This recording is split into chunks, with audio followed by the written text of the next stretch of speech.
There's this guy on Twitter named Michael Ripp, Michael. Yeah. Rippe. Oh, the Ripper?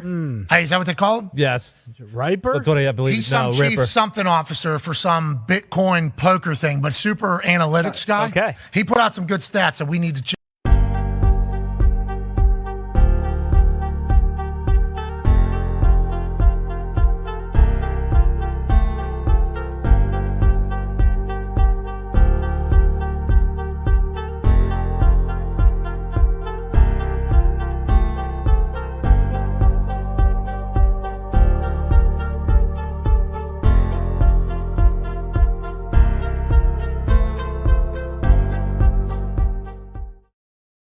All right, good morning, good morning, good morning. It is November 11th, 11/11. It is the morning after football, and we are back, week 10.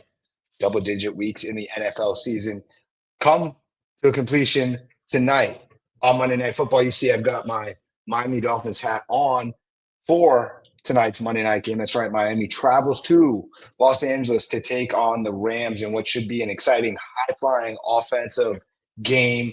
But before we talk about Monday night, we're here for week 10 on the morning after. Super excited to talk about what we saw on the field this weekend, plus not just from a real standpoint, but fantasy as we get closer to the fantasy playoffs. We know fantasy football is so important. Thank you for being here. We're streaming live on YouTube, on X, the place to be, and Instagram. I'll be joined in shortly by my guy, Terrell Bush, who talks all things NFL. You can follow him across the socials on Terrell Bush 05, as well as at 8:15 a.m. Pacific, we'll be joined by Frank Amarante, one of the best fantasy analysts that I know, all over X. We had a good conversation early this season. He'll be back to talk about some of the fantasy buys like that you want on your team for the stretch run and fantasy goodbyes. Who are we saying goodbye to? So we'll do that at 8:15 a.m.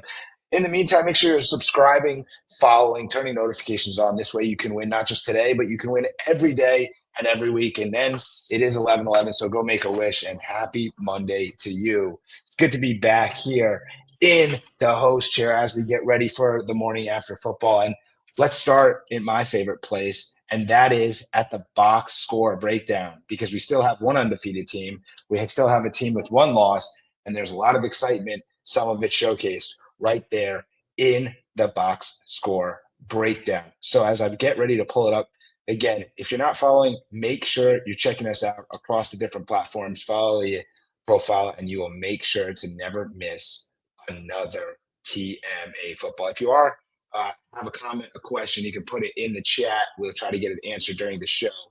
In the meantime, let's go to the week 10 box score breakdown.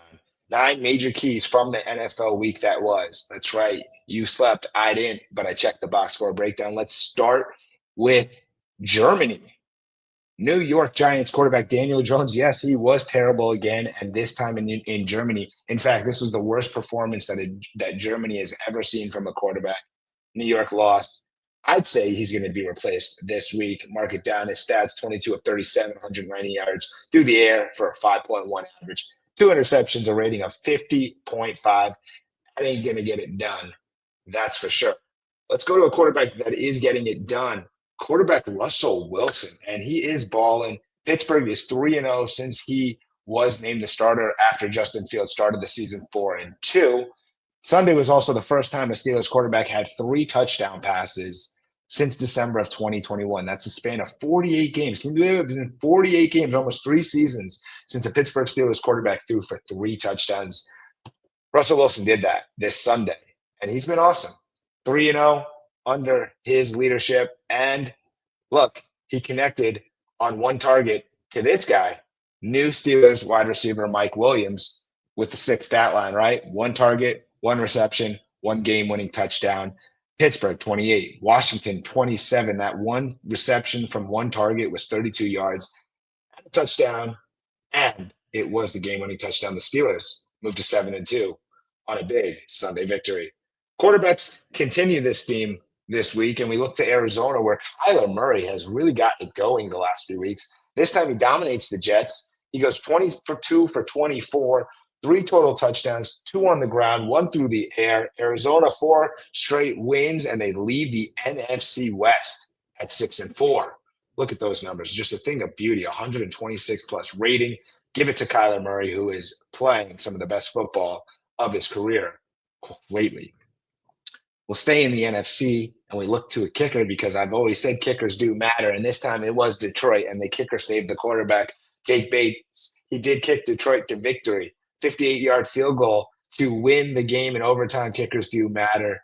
And 2 for 2, 58-yard long as he made it. It wasn't in overtime. Apologies about that. Jared Goff is the quarterback that was saved, though, right? Jared Goff, he had 5 interceptions on Sunday. This guy's been unbelievable all season, and yet he threw 5 interceptions this Sunday, and the Lions won. They're 8-1. Unbelievable. He had only thrown 4 interceptions all season. Look at this stat line.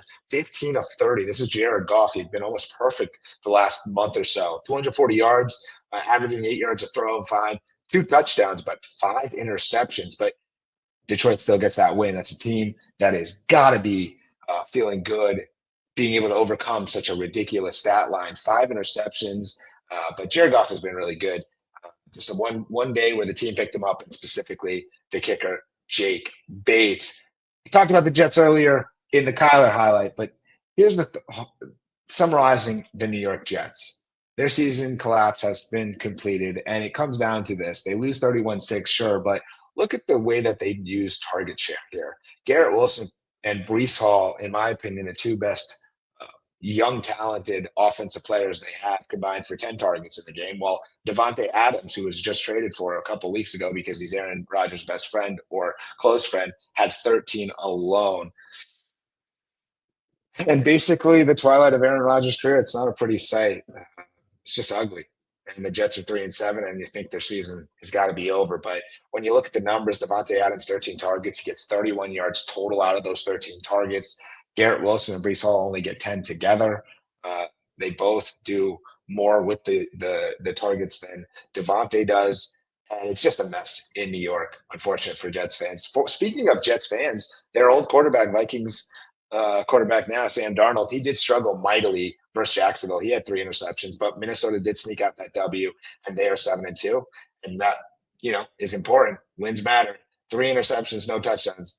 It was almost like Sam Darnold was back in his Jets day. Speaking of a quarterback who played well, not the flip side, that's Broncos rookie quarterback Bo Nix. He was great. I think he was the best quarterback on the field in Kansas City on Sunday, but that didn't mean victory because Kansas City Magic struck again. But look at Bo Nix. 215 passing yards, 2 touchdowns, 115 QB rating. He was 22 of 30. Really, really good game all around on Sunday, even though he had the Broncos in position to win. But Kansas City blocks the field goal at the end of the game. They move to 9-0. The Broncos 5-5. But very, very competitive for the final playoff spot in the AFC. We're going to break it all down shortly here with my guest who joins us every Monday, TB Terrell Bush. You can find him on socials, Terrell Bush 05. Excited to chat with him. I know he's got to be excited because the Philadelphia Eagles are rolling. They got the train on the right tracks. It's moving. It's humming. Saquon Barkley looks great. Jalen Hurts is putting the hurts on other teams. All right, let's bring him in. It is my guy, TB Terrell Bush. What's up, dude? What's going on, Rip? Another week, man. And like you alluded to, my Eagles won, beat the Dallas Cowboys. I don't care about who was behind center. I just care that we got the victory. So it's a great Monday morning on this Veterans Day Monday, and just ready to get rolling with you, man. Let's do it. Oh yeah, salute to service, and what a way to start! Great way to start, as you said. Let's dive in. I know we could talk a lot of places, but I do want to talk about the Philadelphia Eagles because they're playing well, they're winning games. That's your squad. So why don't you start with the breaking down on what you saw out of Philadelphia specifically? Because I saw some of your posts during the Sunday action on X that was in real time, but share with us as you've had some time to even think about it, and then look at the NFC. Overall, where is Philadelphia, not just after Sunday's victory as a team, but also in comparison to the other teams in the NFC? All right, so I'll start off with your first point, right? After yesterday's win versus the Dallas Cowboys, I mean, that's the 5th straight win for the Philadelphia Eagles. And I mean, for Nick Sirianni, after all the scrutiny that he gets, and after all the talk that I've even said about him, he's gotten things together post bye, and he's 41-19 as Philadelphia's head coach. So I mean, at this point in time, he's secure. The team is looking much, much better from where they ended off heading into the bye week. So I mean, going through the NFC and just looking at the totality of the Philadelphia Eagles and where they are in the NFC, I think you got to say, after this 5-game stretch, we got to say that they're behind the Detroit Lions, who we saw last night, gutted out a good win, and we'll speak about that towards the end of towards the middle of the show. But man, Philadelphia, man, I mean, Jalen Hurts in his last 5 games, 1,200 yards, 16 touchdowns, 72% completion percentage, and a 125 passer rating. I mean, just the way the offense is looking with Saquon Barkley, the way we're utilizing him and working off of Saquon is just a beauty to see. And Jalen Hurts is really being able to showcase his skill sets with Saquon in the backfield. We got A.J. Brown back. We got Goddard back yesterday, who's looking good. And I mean, defensively is the big key, because offense, we know we've got playmakers on the offensive side of the football, but defense had the biggest question mark. And I want to say five weeks post-bye, we're looking really, really good on the defensive side of the football. And I want to give the MVP, midseason MVP trophy, Defensive Player of the Year trophy for the Philadelphia Eagles to Zach Bond. Zach Bond is somebody in that linebacker position who is playing phenomenal football. I mean, he's playing at an all-pro level, and I hope Howie Roseman, once we touched down yesterday, just put the contract on his desk, man, because he's somebody that's playing phenomenally. And I want to speak to another rookie as I close out, Quinyon Mitchell, man, in his last 5 games, 19 targets, allowing 9 catches for 87 yards and 0 touchdowns. Pre-draft, we spoke about Quinyon, and he's just looking like a rookie of the year, defensive rookie of the year type of player right now. So, I mean, altogether, I think Philadelphia has gotten it together post-bye, and I'm really excited to see where they end off in the NFC. But I got them right around underneath the Detroit Lions, man, but I think we'll see them moving forward. Yeah, well, look, you made some really good points. It's not just that the offense has got it going on and you love to see it, but I think as an Eagles fan and as a Philadelphia guy, you got to be super excited about the defense and some of these younger guys that you mentioned, especially Zach Bond led the team yesterday with 8 tackles, 3 of them solo, and really a commanding presence on that defensive front. That defense alongside the young cornerbacks and secondary, I mean, they've got it going, and you got to give Nick Sirianni the credit, like you mentioned, because ultimately the idea in NFL is to win games, and the Eagles keep winning games.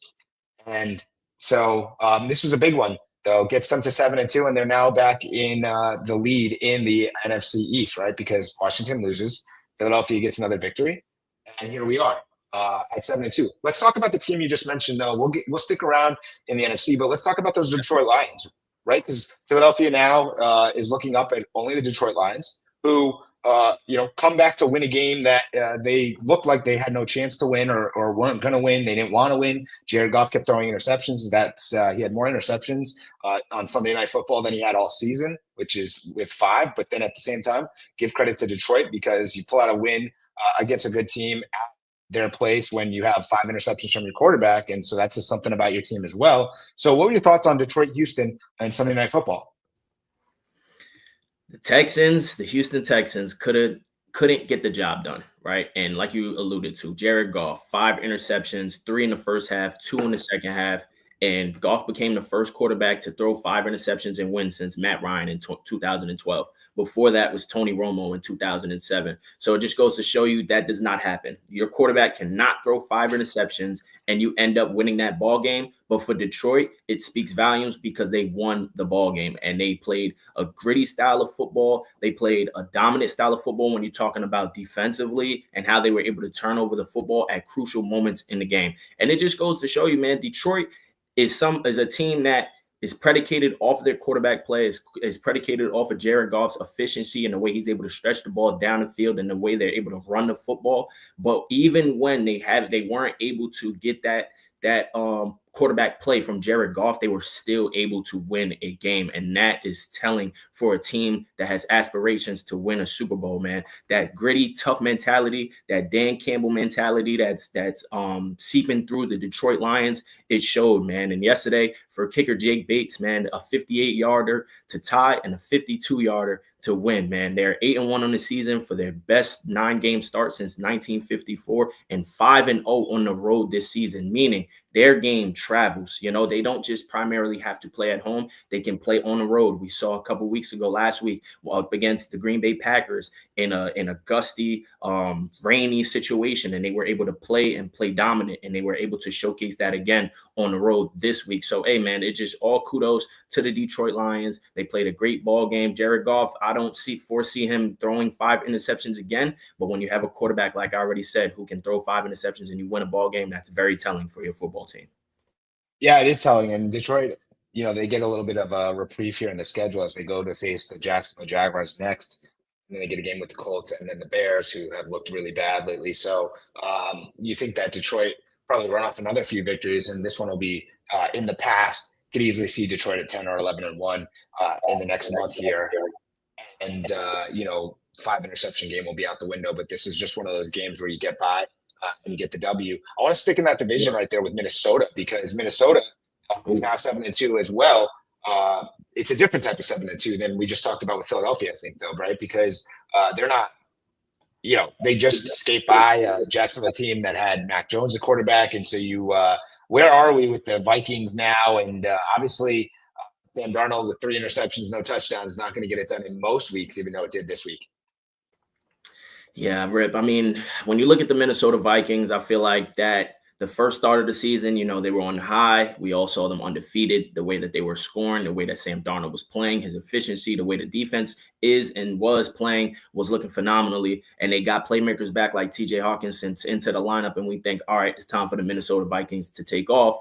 And yesterday and for the last couple of weeks, it's like, we're seeing a little bit different than what we've seen to start the year. And that's something that in the division where you have the Green Bay Packers and in the division where you have the Detroit Lions, that's something that you have to be concerned about if you're Minnesota. I mean, they won the game, right? The NFL is all about week after week being able to win against the teams that are on your schedule. It's a long stretch season. Sometimes you have these type of performances. I mean, Sam Darnold, 24 for 38, 241 yards, 3 interceptions, though. I mean, sometimes you have those games. We just spoke about Jared Goff, who had 5 interceptions in his game. But I mean, it just goes to show that I don't know if Minnesota is the contender that we potentially may have all thought. I mean, I understand that this could potentially be a one-off type of game, but inside of that division, who do you trust more? I think I trust Detroit more, and I think I trust Green. I know for sure I trust Detroit more, and I think in a game for all of the marbles, I may take Green Bay in a matchup between the Minnesota Vikings. It's something that has to be spoken about. So at the end of the day, I mean, I wouldn't take too much from this game, because you got to understand that eventually the only thing that you need to do within the NFL is win week after week, and they were able to win the ball game. But I mean, look, it just goes to show that you can't always overcome that quarterback play down the stretch. And I posed this question to you a few weeks ago, Rip. Within that division, who do you like? You like Jared Goff or you like Sam Darnold? You like Jordan Love or you like Sam Darnold? Caleb Williams or Sam Darnold? I'm going with Sam Darnold, but he may potentially be the 3rd best quarterback within that division. So you just got to keep your eye out for that as we close out this season, man. I don't know if Minnesota's at that peak level that they were to start the year. Yeah, no, I don't think they are at all. It's a great point that you make, and you made this a few weeks ago with the quarterbacks for sure. Let's continue on this trend, because obviously I think week 10 really trend when you think about just getting the W. A lot of teams just got a W, or they snuck out a W, or there was some very interesting quarterback play. And just quickly, as we're sticking in the NFC for a little bit more, I want to touch on 2 quarterbacks, specifically another quarterback that played really well on Sunday, and that's Kyler Murray. He's now stacking some performances together. He was very good on Sunday, 2 rushing touchdowns, a passing touchdown. He got the whole team involved, and it was a blowout versus the Jets. What's your take on how Kyler is playing? Because I think in the past, the thought was that Kyler sort of cooled off during the season. Like, he was hot early in seasons, and he couldn't really keep it going, and you'd figure him out or whatever. But it seems like maybe we're reversing this year. Arizona's leading the NFC West, 6-4, winners of 4 straight, and it's not like an ugly. It's like actually they're looking like they're getting better, and Kyler's looking better and better. So what are you seeing out of Kyler, Arizona, and your thoughts moving forward? I think in the past, when you looked at Arizona, you looked at Kyler Murray. everything was put on Kyler Murray's shoulders, right? It was go out there and be Superman for us and win ball games. And that can't always be the case within the NFL. You will get figured out as time goes on. And I feel like this year they're scheming things up differently than they have in the past. And I want to start with what I alluded to last week in terms of how many snaps Kyler Murray is taking under center compared to what he was taking his rookie year. 7% his rookie year, 27% this year. And I want to speak on the starting opening drives to allude to those points. And the first touchdown was at the goal line. It was a handoff inside to James Conner. They go up 7-0, right? There was a motion to the right of that play, handoff inside to James Conner. When you go to the second touchdown, as they get back and go up 14-3, the second touchdown was at the goal line as well. But now they motion across and fake the handoff inside, and you get the boot action coming off on the left side to Kyler Murray, and he's able to run it in and score. So it's just they're diversifying the offense for Kyler Murray. They're not just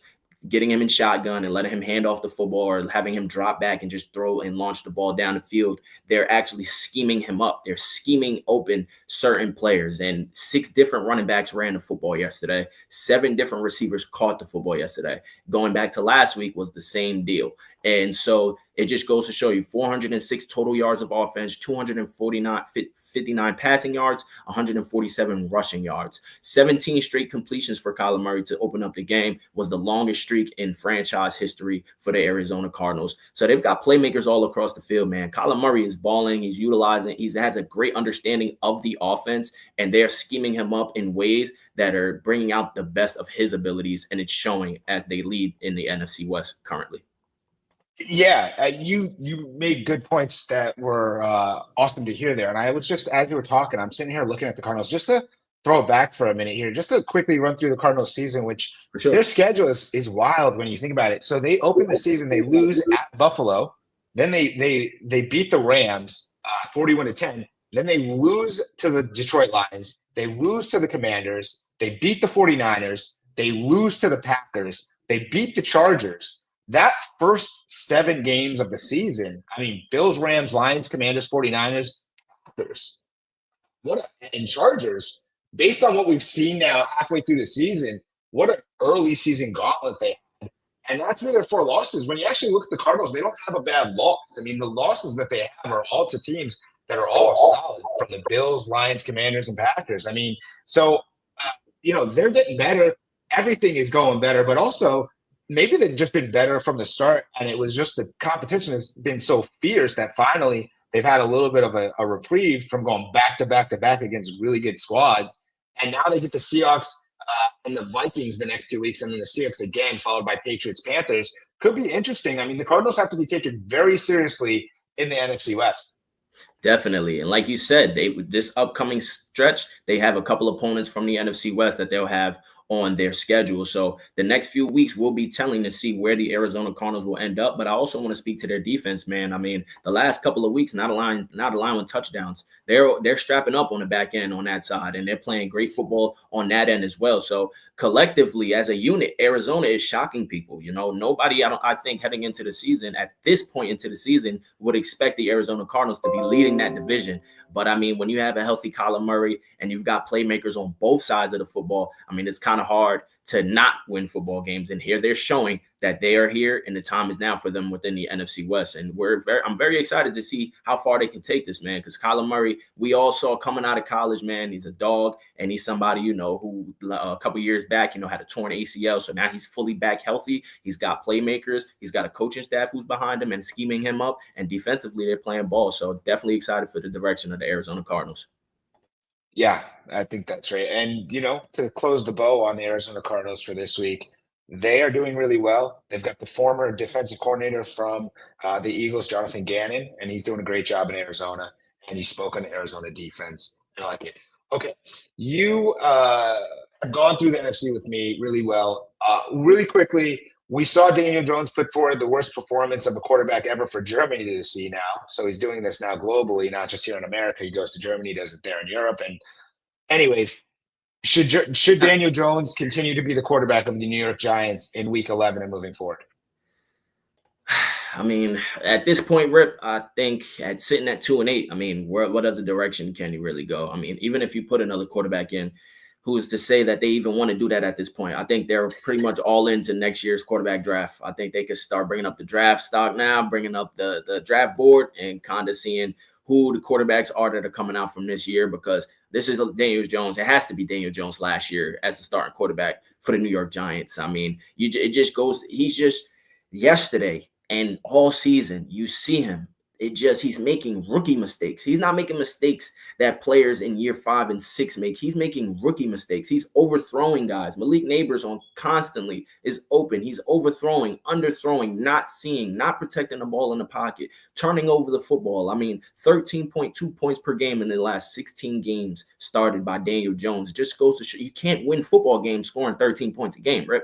It just can't happen. And I mean, when you have a quarterback and you paid the quarterback and you think that, we taken that Minnesota Vikings playoff game from a few years back and we foresee a couple years later, I don't think the New York Giants make that move to pay Daniel Jones. So going forward, I don't know if you can keep Daniel Jones within the starting lineup, but at this point, I don't think it even matters, because I think that you need to look forward to the draft and to April for when you can select another quarterback, because right now it's really ugly, man. 11 completions.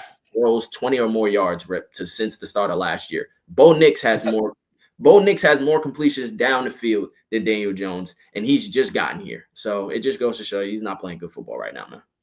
There's probably a collection of really bad Daniel Jones stats that we could put forward later in the season and off season. For sure. Not trying to tarnish. We're not here to try to tarnish Daniel Jones. We're just here to report on what we see and talk about it. Okay. Let's move to the AFC here, and let's start at the top of the AFC and top of the NFL. Every week we've come on here, we said they're not playing the best that they could play, but they're getting the wins. And look, you just said Bo Nix. Bo Nix was the best quarterback on the field on Sunday in Kansas City, and yet Kansas City again gets a victory that you think they have no chance of getting as they block a field goal at the buzzer to beat Denver. So the Chiefs, 9-0. Where do you stand now? Is it they're getting it done somehow, some way? It's Kansas City magic, or it's going to catch up to them at some point? Where are we with them? And it's Kansas City, Rip. I mean, at this point, I don't think you can go against them at all. I mean, situationally, they're just pretty much damn near close to perfect.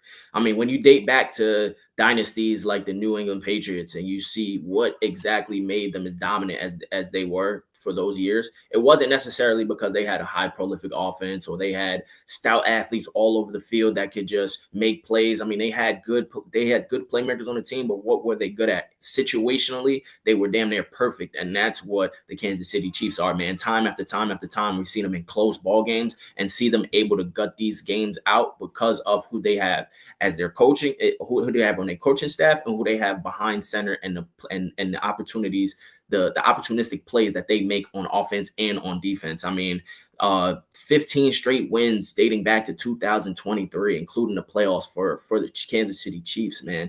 5th longest winning streak to start a season by a reigning Super Bowl champion, man. I mean, they are just winning. That's what they know. Kansas City, they're just winners. They know how to win. And Patrick Mahomes had alluded to it last week on an interview and saying, do you think this team is championship ready? And he said, at this point, I don't think you can say any team is championship ready. That time comes when the playoffs come. He's focused on January. He's focused on February. And that's what winners do. Winners aren't worried about the now. They're worried about how we can get back to those winning ways. And week after week after week, it shows for Patrick Mahomes and that team. And I mean, they're 9-0, Rip. Like, they're 9-0. And it's, man, that's crazy to think. They just won back-to-back Super Bowls, and now they start off this season 9-1 with all of the injuries, with all of the new acquisitions. They just know how to win. They know how to play football, and they make opportunistic plays. I mean, they block a field goal for the game yesterday, Rip. These are clutch, big time,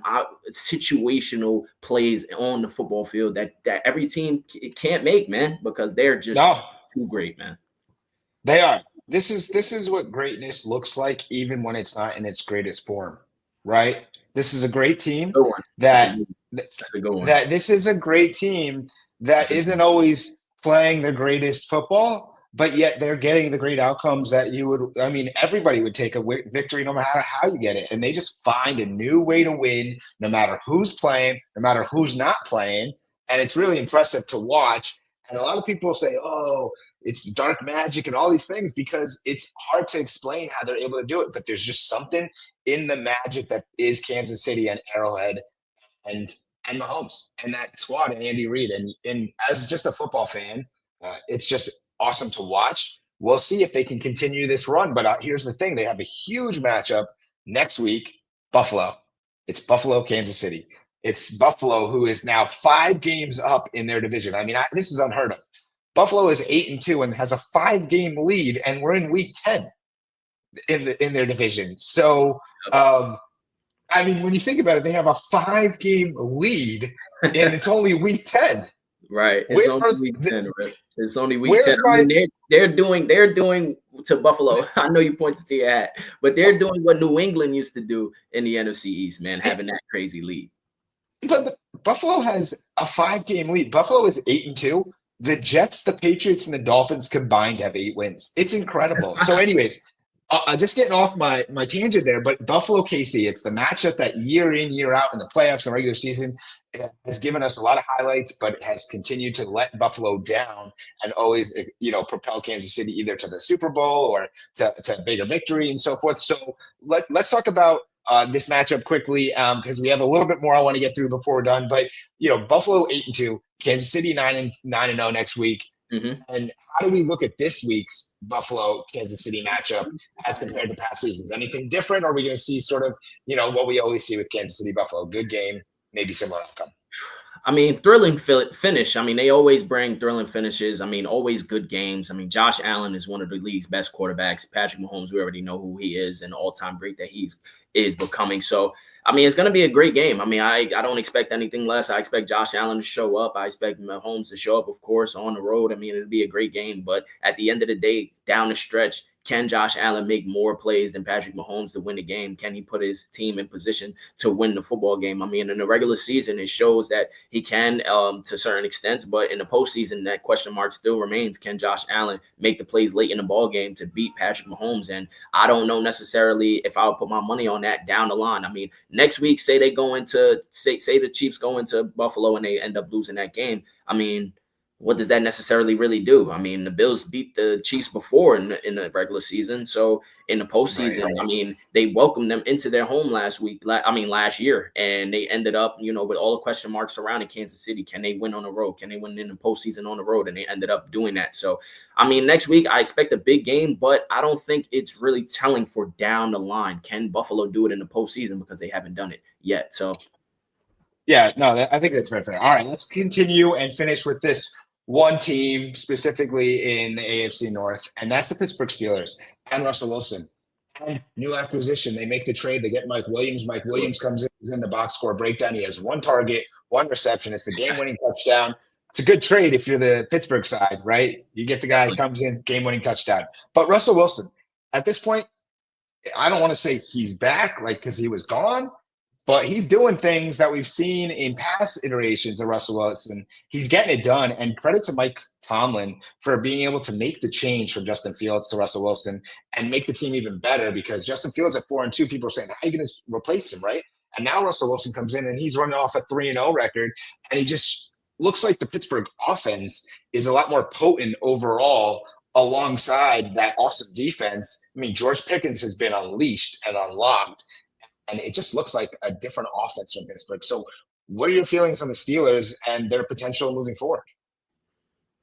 All great points, Rip. I mean, the offense has an additional spark to it. And I was somebody, who criticized the move a little bit heading into that week when Russell Wilson was named the starter. I was thinking because they were 4-2 at the point in time that, why would you make that move taking Justin Fields out when they look how they look? But Mike Tomlin, man, I mean, that's why he gets paid the big bucks, right? Because he made the move, and they're 3-0 since. And Russell Wilson, you just see he's injected more life into that Pittsburgh offense. They had life, but it's now more where we see big plays down the field. And that's something that's hindered the Pittsburgh Steelers, their big play ability. But now George Pickens has been unleashed. Players like Mike Williams, who was just acquired by the team this week, making big plays down the stretch. And I mean, the most game-winning passing touchdowns in final 3 minutes of fourth quarter or overtime. Russell Wilson is now 3rd on that list behind Brady and Stafford with 13 and tied with Dan Marino for 13. 2019 on that. He snapped a 46-game drought without 3 passing touchdowns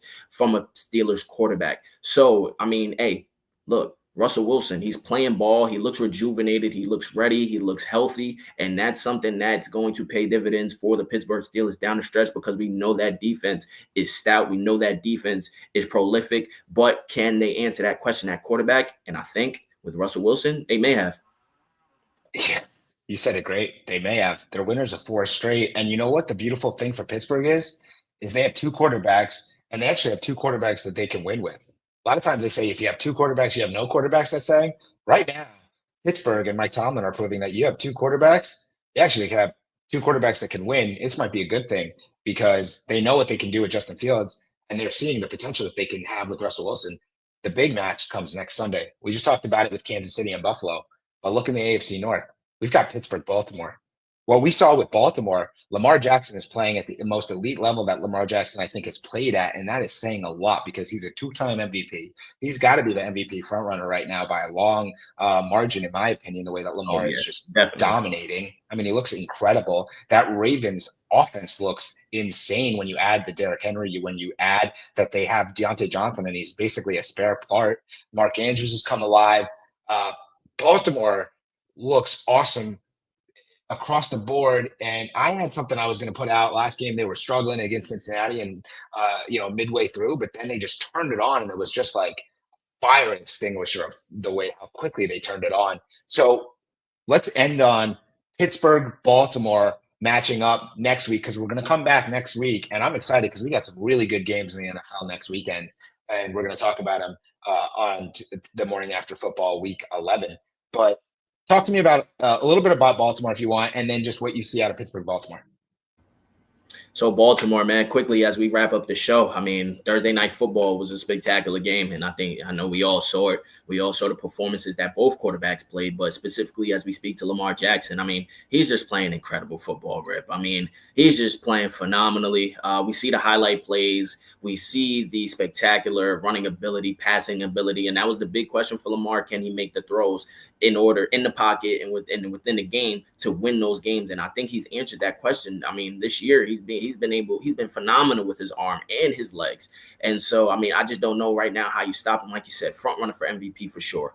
But as we look forward to this game next week and we look at the division, I mean, this division matchup is big time. It was just a division matchup last week against the Bengals, and now we see him against Pittsburgh. How will he fit? How will he play against that Pittsburgh Steelers defense? But also that Lamar Jackson, Russell Wilson matchup, man. Can Russell Wilson go tit for tat with Lamar Jackson? I mean, that's a question, and that's a game that I'm really looking forward to, because it'll speak volumes to who's going to win that division as well. Because even though the Baltimore Ravens are playing as phenomenally as they are, the Pittsburgh Steelers are still leading that division. So right now, I mean, Pittsburgh is playing ball, Baltimore is playing ball, and that'll be a clash of two within that AFC North division, man. I'm really looking forward to that game, and I'm looking forward to how Lamar specifically plays against that defense, and if Russell Wilson could go tit for tat with the front runner MVP Lamar Jackson.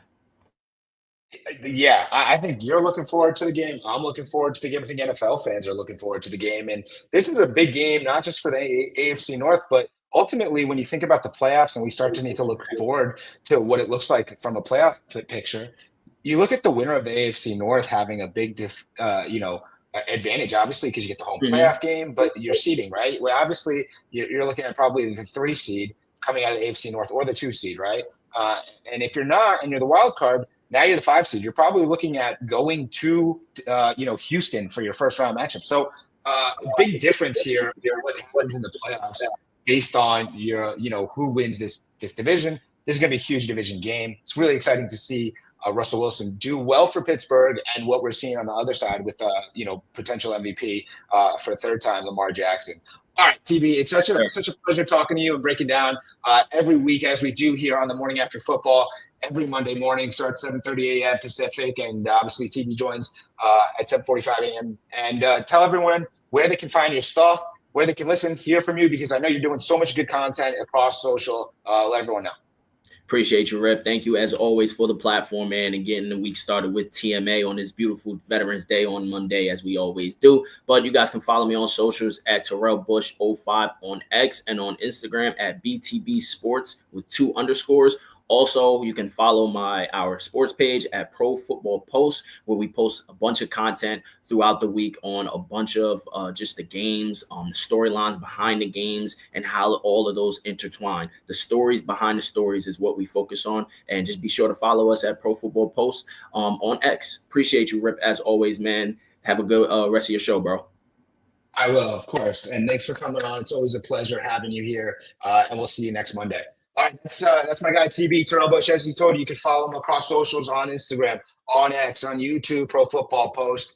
Really good content, keeps you locked in, and also analyzes the game from a really unique manner, and he just keeps you updated. And that's why weekly, when we talk to him, he breaks down the different teams, the different players, and gets us set up for what we should look for and what we're seeing. And we're at that point in the season where it's really getting exciting to see what's coming to fruition, what teams are really elevating, and then also player-wise. Where that most important, though, when you think about players, is in the fantasy element. And we love real football, but we love real football because we get to join by doing fantasy football. So this is always such a fun time when I get to talk to different creators and obviously really good analysts of football, but specifically fantasy. So I'm excited to bring in, for the second time this season, my guy, Frank Amarante. Frank, it's good to see you. Happy Monday, man. How you doing? Happy Monday. What a crazy Sunday nighter where the Texans really blew that game due to ridiculous play calling. Yeah, well, Jared Goff was trying to blow the game, but he wasn't able to because Houston wanted to outdo him, right? Yeah, like why are they just continuing to stick with the ground game? Joe Mixon was averaging like less than 2 yards per carry. You got to switch it up a bit. They're playing way too conservative. They let the Lions off the hook, and it came back to bite them. It did. Surprising. And I think I saw, it's first time a quarterback has thrown 5 interceptions and won a game in like 10, 12 years or whatnot. Yeah, just unbelievable. It just speaks to what I wanted to bring up today. Just some poor decision making from play callers across the league, like Bobby Slowick with the Texans, like I just said, just continuing to run Joe Mixon in a brick wall. I mean, we could go on. Shane Waldron with the Bears. I mean, coming into the season, we had high hopes for Caleb Williams. We liked the supporting cast. I mean, look at those receivers, and their passing game is dreadful. I mean, part of that has to fall on the quarterback, of course, but that also has to fall on the coordinator. I think Shane Waldron needs to be relieved of his duties, really. I was going to ask you, do you think Shane needs to go? I think he does, because even look at last season with the Seahawks, how Waldron used Jackson Smith and Jigba, really close targets right at the line of scrimmage. And you saw what JSN did against the Rams. He's much more of a diverse player than that. And you see what, Waldron's doing with this Bears passing game that should be much better than it's been. Like, let's face it. Okay, even if you say Keenan Allen is on the decline, maybe Rome Odunze is a rookie and Caleb's a rookie, so they'll start slow. It shouldn't be this bad. They just scored 3 points at home against the Patriots. Coming into the game, the Patriots ranked 30th in pass CPA on defense. So it wasn't like a tough matchup, just absurd performance there. Yeah, no, you're right. It was an absurd performance, which got me thinking, let's push it back to Thursday night because we're going to talk some fantasy and I want to hear some other thoughts too. But let's go back to Thursday night football because we had some really wild fantasy performances across the board. But the most absurd performance of them all was from wide receiver Jamar Chase, right? He goes for 11 catches, 264 yards, 3 touchdowns. A 70-yard touchdown was his longest. He had 17 targets. I know a number of people, if you were in leagues and playing against Jamar Chase, you checked out before you even got to Sunday because of how absurd that performance was. So talk to me about anything from Thursday Night Football, Chase's performance, what you see moving forward, what's the key highlights and things to take away? Well, first thing, last season I went with a bold call of saying take Jamar Chase first overall. Obviously, it didn't work out. It looks like I was a year early on that because right now there's no player in fantasy football that has a higher weekly ceiling. Like we've seen it this season with both games against the Ravens, even against the Commanders when he had 118 yards and 2 touchdowns. It's a perfect storm for Chase this season because T. Higgins has missed time. The Bengals defense has been atrocious and Joe Burrow is healthy and playing at a really high level. So everything's fallen into place for Chase to really have that big blow up season that we knew he was capable of. And going forward, you got to look at him as the top player rest of season in fantasy football. As another note, it was nice to see Chase Brown continue to get fed as the bell cow for the Bengals. 13 carries, 9 catches. I do think Khalil Herbert will factor in a little more as he gets more integrated with the offense, but that's not to say I don't think Herbert will have the same role that maybe Zach Moss did. I think Chase Brown is the clear 1A and a solid RB2. I think we could take that away from this. I agree. Do you think that Chase Brown he was good on Thursday Night Football, but he did have a key fumble that sort of flipped the game script there. Do you think that would give Herbert a few more carries or at least a shot to not – it's not going to be Zach Moss. I agree with you totally. But do you think that may give Herbert a few more carries over the course of the next game?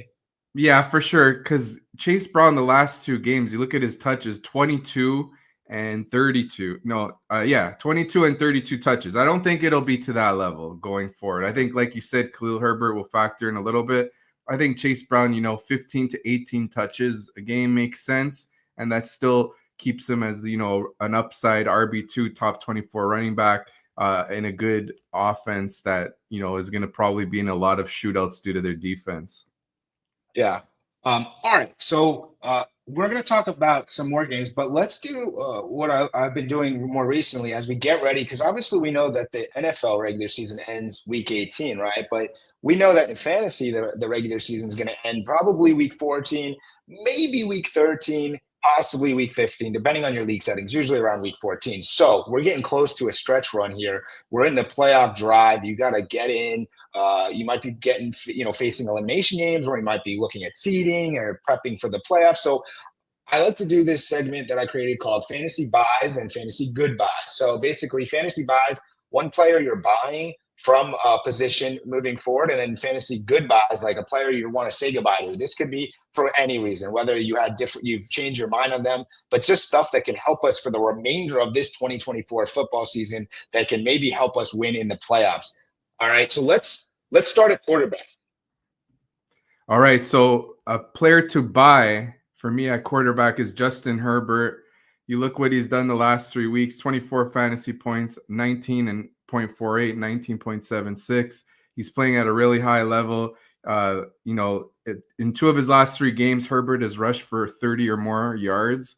And in 2 of those 3 games, he's thrown for 275 or more. And you look at Herbert's schedule coming up, the Bengals, the Ravens, the Falcons. He's going to have to air it out. It's not going to be like that Titans game where they control it. And, he only threw for 164 yards. His day was saved by a rushing touchdown. So Justin Herbert is a great buy right now. And he might even be available on your waiver wire. In Yahoo leagues, Justin Herbert's rostered in 55% of them. So 45% available if you play on Yahoo. And I'm sure it's similar on other platforms. So Herbert's my pick for quarterback buy. Well, I love that because I know that I scooped Herbert up on a couple of teams from the waiver wire last week in anticipation, hoping that he would be excelling. And he has looked better and better as the season has gone along. Early in the season, he came into the season with an injury.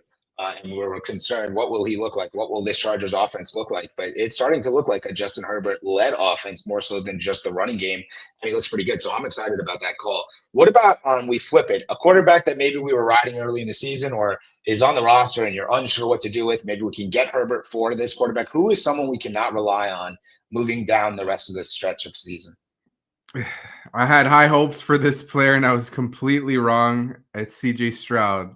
CJ Stroud, I know it was again without Nico Collins last night, but the Lions' pass defense is still vulnerable to some degree, and he still put up less than 10 fantasy points, CJ Stroud. Now, you may be asking, who's going to trade for CJ Stroud? Well, you could sell it in a way that, hey, Nico Collins is coming back, probably back next week. Maybe Stroud starts to look more like himself, and that could maybe allow you to give Stroud some trade value. But I just don't trust this offense. Bobby Slowick's been too conservative running the ball with Joe Mixon. Even if you wanted to drop Stroud for Herbert, I would be totally fine with that move because let's face it, CJ Stroud has not gotten it done this season. The play calling's been conservative. And their defense is a lot better than what I thought. So they haven't been in as many shootouts as I anticipated. So we could say goodbye to CJ Stroud. We're saying goodbye to CJ Stroud. I'm with you on that, and we're replacing him with Justin Herbert. I like those calls from the quarterback position. They make a lot of sense, and we'll be watching them. I will also be putting some of this specifically buys and goodbyes out for more to see when we're no longer taping. Let's continue. Let's move to running back. Running back has been the most valuable key position of these winning teams in fantasy when you think about 2024.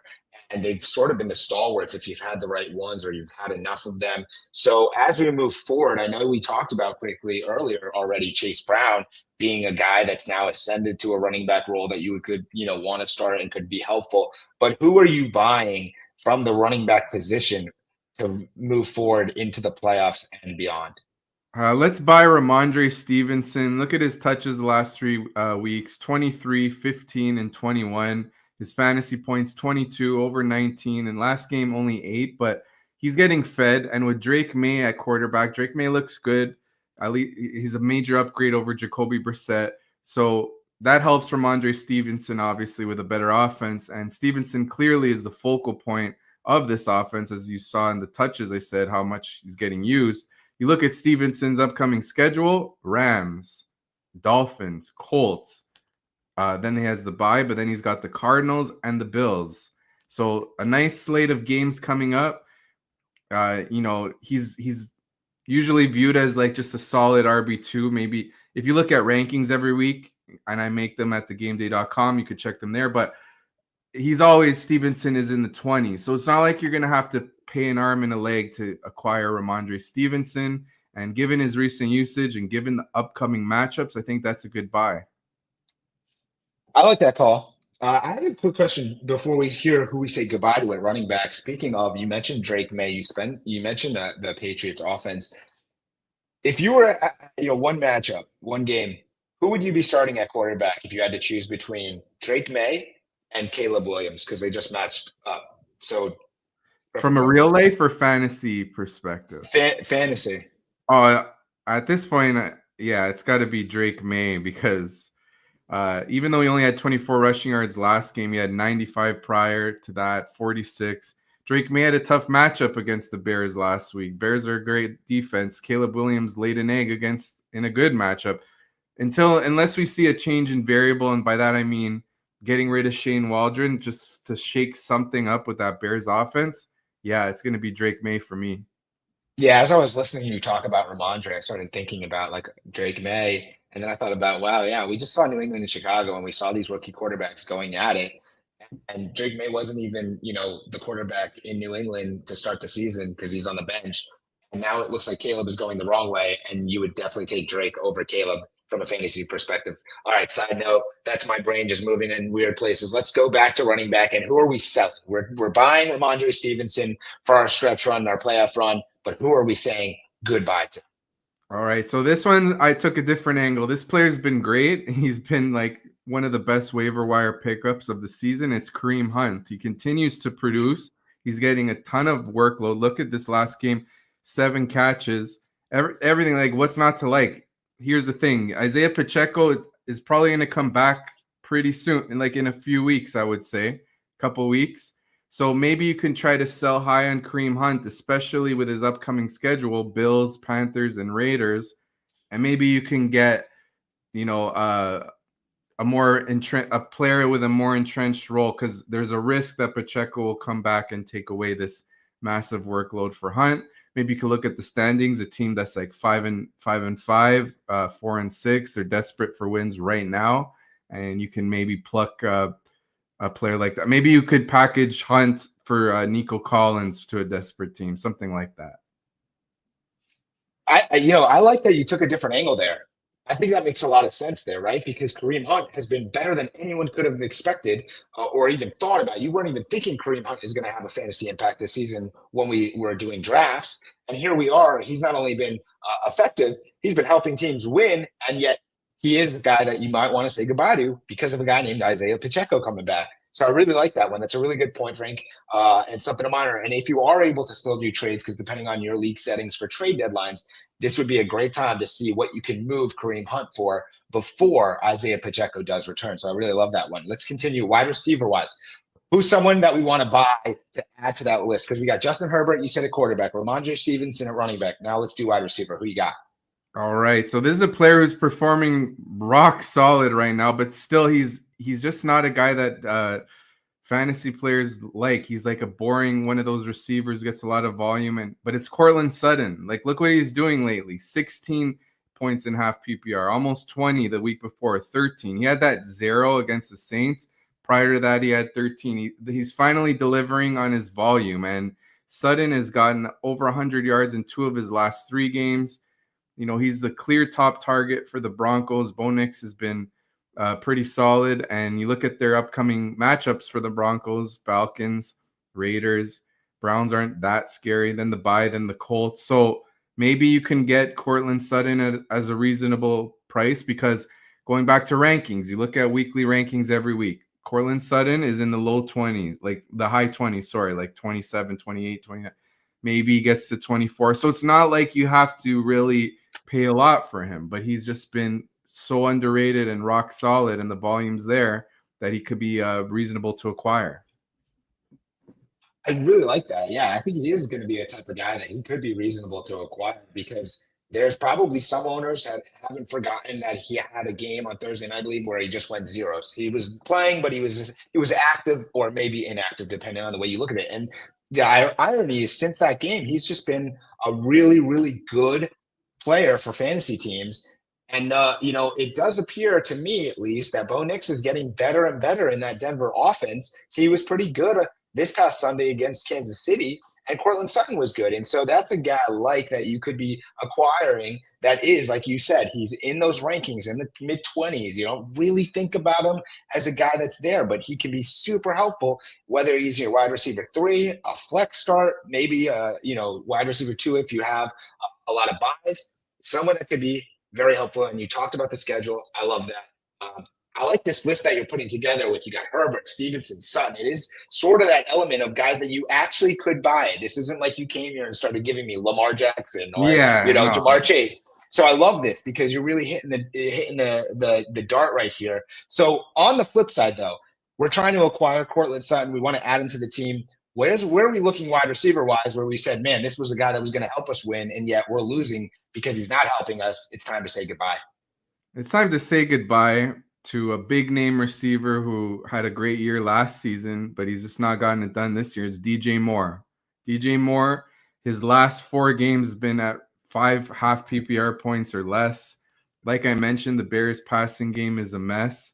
Now, you could be listening to this and be like, who wants DJ Moore? He's doing nothing. Well, if the Bears end up actually relieving Shane Waldron of his play calling duties, you could sell it as, maybe they get Moore going again. And Moore does have a track record, so that flashy big name, that big play threat makes him, still somewhat appealing. Again, I keep going back to the rankings, but it's a good way to get a barometer of what other players are thinking or what other creators are thinking. And you look at DJ Moore, until this past week, he's always been in the low 20s, maybe even in the high teens in rankings. So there's still hope for him, is my point. But I think you could say goodbye to him. If you have DJ Moore, I wouldn't mind flipping him for Cortland Sutton, who's actually been producing. Yeah, it's fun. I'm listening to you when you share this, and in my head trying to think who's this going to be? Who's Frank going to say here? Because if you're just tuning in for the first time, or you're not familiar with Frank's work, you got to make sure you're following him on X and all the content he puts out, because it's incredible. And of course, you can follow your rankings at the game day and other places. One of my favorite followers and follows, because of all you do weekly. And it's great to hear this live on TMA Football. Let's continue. We've got wide receiver, we've got running back. Now we go to tight end, because tight end has been a tricky position, right? The guys that came into the season we were riding, we started to say we're not taking them. It was Laporta, it was Kelsey, Mark Andrews. And so everyone jumped ship on a lot of these guys. Now, all of a sudden, they flipped it. Now they've all kind of returned. Laporta's back. Mark Andrews is alive. Travis Kelsey is just doing his thing, vintage Kelsey, it looks like. But then there's a number of other guys like rookie Brock Bowers is in the house. And so who is a tight end that you want to acquire that fits the mold of what you've given us across the other positions? All right, so this one was a hard pick because, like you said, I didn't want to come in with the stars. So I'm not going to say like Kittle, Kelsey, and them. And then if I said someone like Laporta, well, whoever has Laporta spent a high draft pick on them, and they're going to be, hesitant to trade Laporta because of that, like if they're still in contention. So I had to get creative with this. So I'm going to go with TJ Hawkinson as someone to buy. He's just coming second game off the ACL. He had caught 8 of 9 targets for 72 yards. So he's looking good again as that possession tight end over the middle to safety valve for Sam Darnold. And, because Hawkinson went so late in drafts because of his injury and we weren't sure when he was going to come back, like he might be a second tight end on one of the teams in your league. And that might make Hawkinson expendable and more easy to acquire. Now, if you have someone who's been, disappointing, like who am I thinking? If you have like Kyle Pitts, who's been pretty volatile, and you want someone who's maybe a little more stable with targets, maybe you can go after TJ Hawkinson, who looks like he's getting on track. Yeah, it does look like he's getting on track. Second game back, 8 catches, 9 targets, 72 yards. So he does look like he's getting on track, and he could be putting up bigger and better games as we move forward. So there's a very good likely chance that TJ Hawkinson could be available based on he could be rostered by someone that already had another good tight end or has someone that they like more or someone they're least willing to play and trade away Hawkinson. So look to Hawkinson because we've seen what Hawkinson can do when he's fully healthy in the past. I mean, he's an elite tight end and an elite athlete at the position. And it does look like he's recovered from his injury. Exciting to see that. You love to see guys come back and reach what they used to be. All right, the flip side, who are we getting rid of at tight end and saying goodbye to? All right. So again, this was a tricky one, but it's going to be someone who's just been carrying your fantasy teams lately at tight end. It's Cade Otton. Cade Otton's had crazy volume, 10 targets, 11, and 8. Those are his last 4 games. So that obviously makes him more appealing to other teams in your league, gives him more trade value. So that's the point I'm making here. It's like a sell high. You look at Cade Otton this week, it's the buy.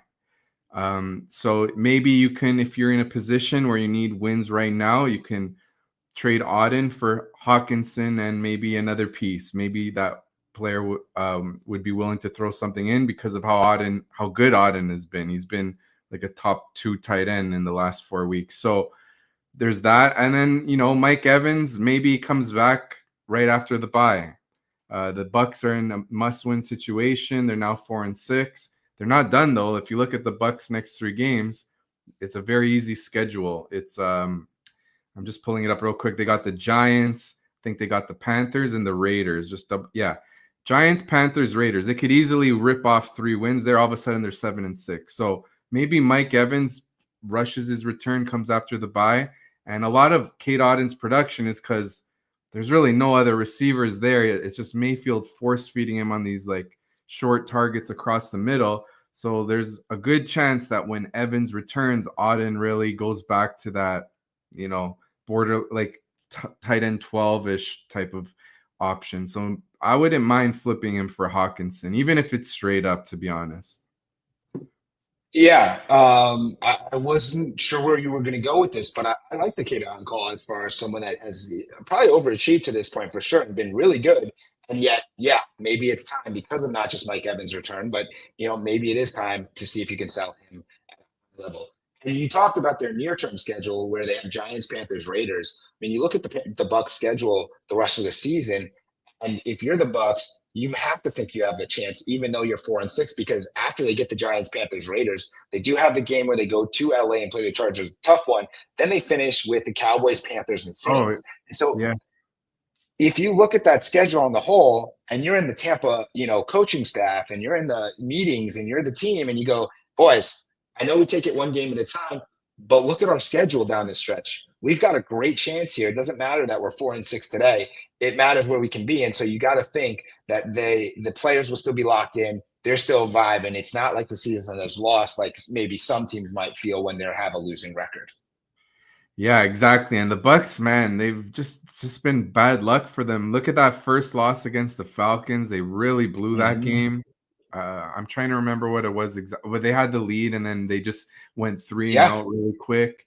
Yeah, something like that. And then even the Ravens game, they kept it close. The second Falcons game, they almost came back. Then the Chiefs in overtime, the Niners in the last point toss field goal. And those are tough matchups too. Like, those are 3 Super Bowl contenders they've faced in the last 4 weeks, and they went toe to toe with them. So the Bucks, I think they can go on a run and challenge the Falcons still. I would agree with you. Now it's going to be tough for the Bucks because of those 2 losses to the Falcons that they had, and they could have honestly won either of those games. It's almost like what they're showing with the Chiefs as far as all these magical wins the Chiefs have been able to pull out of a hat, or you think they're going to lose somehow, and they've gotten like 4 or 5 different games this season where you're just like, wow, how'd they win that one? But they managed to find a way to win. You'd almost look at that and flip it for the Bucks to say they probably should have a couple more wins, but they've somehow turned a number of chances to win into losses. But all that to say, this is a team that is competitive, that don't overlook, and from a player standpoint, pay attention to still fantasy-wise. All right, so I want to just rerun for a quick second, and also so it's easy to cut and share with others. But for the segment Fantasy Buys, who are trying to acquire, and Fantasy Goodbyes, who we're saying goodbye to for the stretch run for Week 10, this is who Frank Emirate has told us to do and go with. At quarterback, you want Justin Herbert, Ramondre Stevenson at running back, at wide receiver Cortland Sutton, and at tight end TJ Hawkinson. The fantasy goodbyes, who we're saying goodbye to as far as try to sell high, try to see what you can get. These are guys that have done well, but maybe not going to do as well moving forward. At quarterback, CJ Stroud. At running back, Kareem Hunt. At wide receiver, DJ Moore. And at tight end, Cade Otton. And I really like the names that you brought to the table here because, of course, could have done this at a lot higher level and it makes no sense. But these are names that you've showcased that are good buys and they are reasonable to acquire. And then you showcased good sells and saying goodbye to, and they're also reasonable. So I think this was a really good exercise for fantasy and the community to hear from you on this level. Thank you. Yeah, it was a pleasure discussing it, and it's helpful for myself too. I'm looking to make some trades, digging in like this, finding reasonable players to acquire, reasonable players to sell. You don't want to go in with a trade offer that it's just a complete ripoff that you're just hoping that they somehow accept it. You want a reasonable offer. That's how you make trades, and I think this would help your listeners and myself too. Hopefully, we can make some last minute trades if the deadline's not passing your league yet. Yeah, and I want to let you out of here in a second, but I did have to just take a second. Look, this is the first year we're in a Dynasty Fantasy Football League together. You're probably doing a ton. I don't know necessarily how many leagues and what you're paying attention to. This is one of the many leagues I'm in, but I got to give you a big credit and shout out because you've had a great season in our Dynasty League. You're now going to move to 9-1 after this week, and you took down the only undefeated team left in our Dynasty Fantasy League, Joe Rico. So he was undefeated. Now you take the tops of the table with a nice little close victory there. So you've been performing well with your content across the socials, but I see it on a personal level because I'm competing with you in a fantasy league and you got a great squad. And you obviously prove that not only do you share a lot of great information, but you're proving it by winning a lot of games in the fantasy football leagues that I'm in with you. Yeah, thank you. That team's worked out well. While everyone was attacking quarterback and super flex, I went Bijan and Brees, and it worked out well. Getting, actually my quarterbacks are iffy. Like Geno Smith's been okay. I need to make a trade. Losing Dak for the season, I'll need to upgrade that. But yeah, thanks for the shout out. That team's worked out well.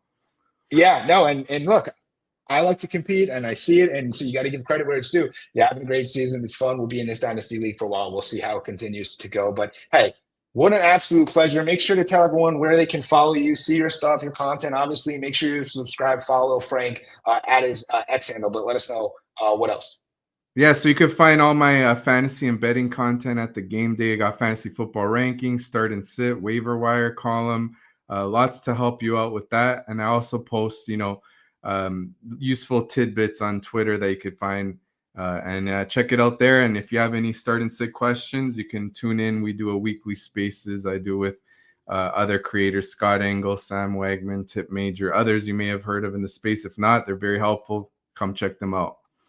Yeah, that's a great Sunday morning space when you're getting ready to check that lineup for the last time. Any last minute news I see on there and giving a lot of advice. No matter what, you got to be on X to follow. X is the signal to all the noise out there, and Frank is also the signal. Frank, it's always a pleasure. Thanks for being here. We talked to you a couple months back, and hopefully we'll get you in before the end of this season. And have a great one.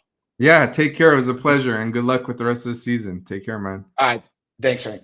Yeah. So we give it up for Frank. He comes, he delivers, he shares all of that awesome fantasy information with you and with us here on the morning after football. But specifically, make sure you go to x.com. You can follow Frank and you get all of the information for where you can find more of his stuff, whether it's at the game day and when he's doing shows online, you can tap in with him.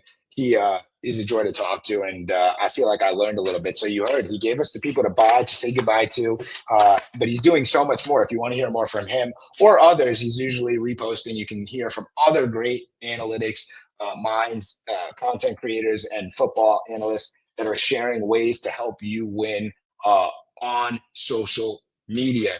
All right, well, it is the morning after football, week 10. It was an exciting week 10, but you know what? I think week 11 is going to be even more exciting. We have such a great schedule of football games for week 11. Before we get out of here, I want to make sure to share what we're looking at for week 11. After tonight's Monday Night Football, Miami Dolphins, Los Angeles Rams game takes place, we'll move to week 11, and week 11 has some doozies. We tap in right away with Thursday Night Football, Washington at Philadelphia. Heck of a matchup. It's big. It's going to be good. And it should be exciting. And then some of the highlights on the slate, Baltimore, Pittsburgh, we talked about it earlier, but that's going to be a good one. We've got Atlanta, Denver. Might have not thought that would be interesting early in the season, but I think it sort of is in a different way now. Of course, we've got Seattle, San Francisco, and then Kansas City, Buffalo. A real doozy. Kansas City, Buffalo in Buffalo should be a fun one. And then we finish with Sunday Night Football, the Bengals and the Chargers, another pretty solid matchup. So you have some really good week 11 matchups in the NFL coming up, coming at us, coming soon. Next week, we'll be back with the morning after football, week 11. We'll have T, Bush, back. Terrell, TB will give us his takes, and I'm sure I have a lot to say about Philadelphia and the NFL. And of course, I'll be back with another fantasy analyst to help you win your fantasy matchups. I hope you had a good one. I hope you have a good day, a good week. Stay good, and let's be great.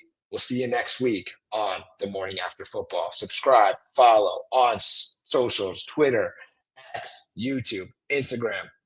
We'll see you next time. Thanks for tuning in.